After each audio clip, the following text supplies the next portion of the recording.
পাইলসের operation আপনি যে কোনো পদ্ধতিতেই করুন না কেন, ঘা যদি সঠিক সময়ে সঠিকভাবে শুকিয়ে যায় তাহলে আপনার অন্য কোনো সমস্যা থাকবে না।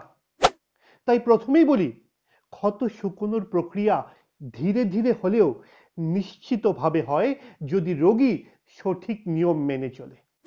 নিয়ম না মানেই হলো সমস্যা শুরু।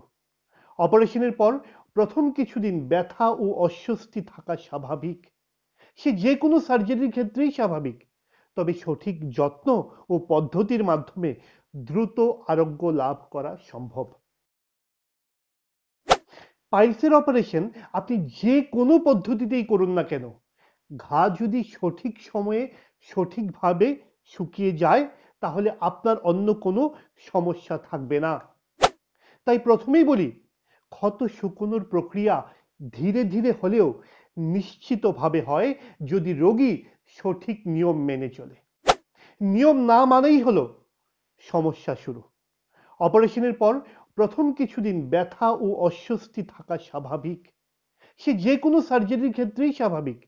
তবে সঠিক যত্ন ও পদ্ধতির মাধ্যমে দ্রুত আরোগ্য লাভ করা সম্ভব।